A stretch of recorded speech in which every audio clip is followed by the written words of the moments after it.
It is 5 a.m. here in Atlanta, Georgia. A live look at CNN headquarters right here. It's going to be the home of tonight's presidential debate. Good morning, everyone. I'm Casey Hunt. It's wonderful to have you with us. As we've said, it's debate day in America. Joe Biden and Donald Trump taking the stage tonight at 9 p.m. Eastern for the first presidential debate of 2024, hosted by us right here at CNN at the World Headquarters in Atlanta. And it is going to be a historic rematch, the first time a sitting president will face off against a former president.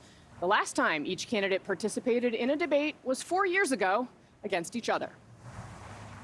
The question is, Justice, radical left. Will you shut up, man? Listen, who is on your list, Joe? Who's on your list? Right. Gentlemen, I think this we've is ended so this. He's going to pack the court. We have not going to give a list. Remember that? Tonight's 90-minute debate likely to look a little different for these reasons. There's not going to be a studio audience. The microphones are going to be on only when it's a candidate's turn to speak. And notably, we want to underscore that both campaigns agreed to these rules. To prepare for tonight, Trump and Biden have seemingly taken opposite approaches. Biden has been at Camp David huddling with a close group of advisors for the past several days. He's been out of the spotlight. His campaign has been busy releasing new ads all week, including this one. As a sheriff, it's awful to watch police officers getting attacked. That's not supporting this badge and this uniform. I have no desire to work with somebody who divides. That's not what America is. But I work with anybody who unites. That's why I'm with President Joe Biden. As for Trump, he's been talking to reporters, podcast hosts, doing interviews. I assume he's going to be somebody that will be a worthy debater. Yeah, I would say. I think I don't want to underestimate him. Our panel is here early this morning. CNN data reporter Harry Enten, Axios national political reporter Alex Thompson, CNN political commentators Bakari Sellers, and Michael Singleton. Welcome all. Is that wave from Mom, Harry? If my mother is awake at this hour, it is merely because she worries about me so much, so she's keeping me awake. Well, there you go. So, Harry, what are the numbers we should be looking for heading into this night? I mean, I think big picture here, the one that stands out to me is 57%. That is the number of Americans who say they are likely to watch this debate. And the reality here is that the Biden team especially has been saying, as Trump has led them in the polls, that once people actually start to pay attention, these numbers are going to start to change. So this really the first big moment that's going to test that premise. It's not only the first big moment, it's one of the few big moments, right? We're going to have this debate.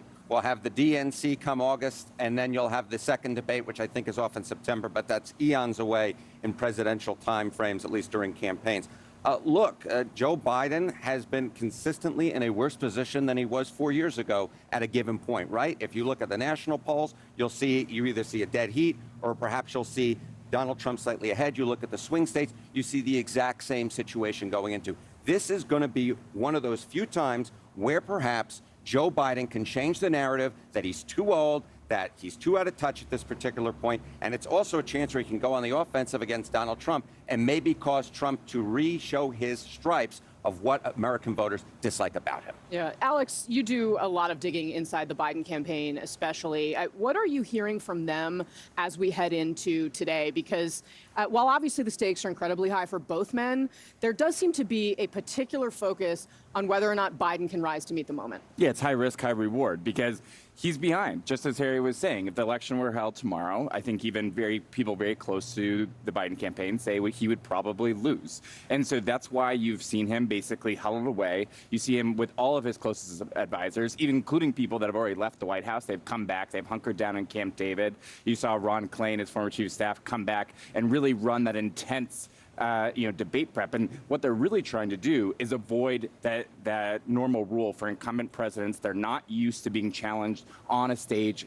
And there's a long history of incumbent presidents, really not having a good first debate. That's why he has been hunkered down for 5 days, to try to avoid and break that rule. Yeah, no, I'm glad you raised that. It really is an interesting kind of track record when you go back and kind of look at how these performances go. Bakari, Michael, you both are plugged into kind of your respective communities of operatives, people kind of looking at this. Bakari, what is the level of Democratic hand-wringing ahead of this? Is it as high as it usually is? Well, I mean, first of all, we are proverbial bedwetters. But So there is some pearl clutching on the Democratic side. That's just us by nature. But I would also like to push back on everything they said on the right side of the table. Bring it, and then we'll push back on you. There is no, if you look at the most recent poll, the most recent national poll, which was a Fox News poll, Joe Biden was ahead.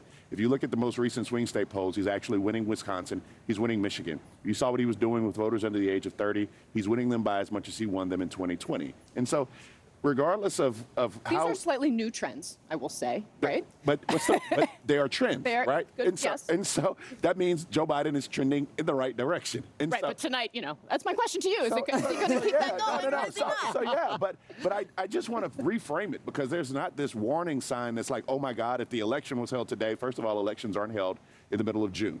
Elections are held in November. They always are. And so when you look at what's going on tonight, the most important moment will be the first 10, 15 minutes of this debate.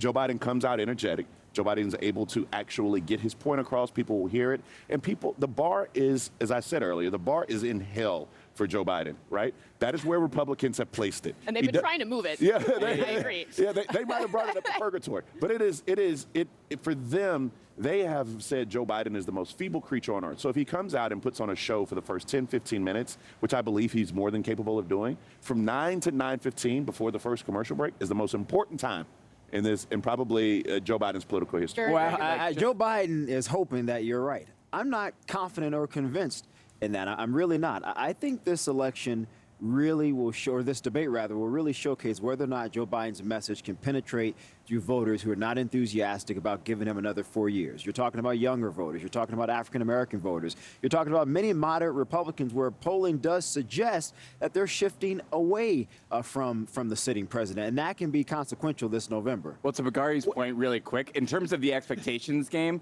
on May 15th, I was just looking this up, Donald Trump called Joe Biden the worst debater he's ever faced. And now he just said that he's a worthy debater. Now I'll hand it over to Harry. Oh, thank you so much. We're going to tag team it right here. There we go.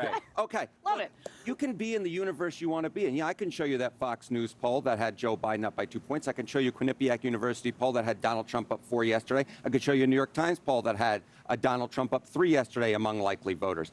I think that there are different universes of where different folks want to be at this particular point. I think the one thing, though, that is clear throughout all of the polling is it looks very, very different from where it looked 4 years ago at a given point. And if you were going to take the aggregate of the polling, you see that Joe Biden on the margin is doing 6, 7, 8 points worse than he was doing at the polling.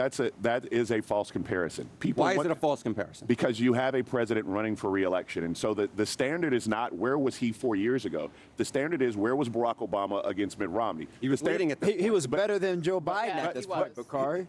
My point is that you keep comparing this to 4 years ago, and that is not the standard. The standard is George Bush versus John Kerry. John Kerry. Thank you. I was like, I had to get You're it having out. a senior moment. I know. I was having a senior moment. It's fine for you. Those are the comparisons that we have to make, and when we're we have to frame it as such. And so when you start to look at it that way, and you're starting to look at where they were trending and where they were coming from, Joe Biden is actually trending in the right direction. But Casey, if you historically look at where those former presidents were at this point, they were doing far better than the president, Bakari. And history would tell us if these numbers persist and these trend lines continue, there is no way in the world Joe Biden's going to win this election in November. Well, this goes to the whole theory of the case up tonight, which you brought up at the very beginning, is that a lot of Americans do not realize Donald Trump could be president again. And that this is the first moment when people are really going to realize, oh, wait, that guy, we're going to have that, and that will continue that trend. That's the big bet they're making, and we'll find out soon if it's the right one.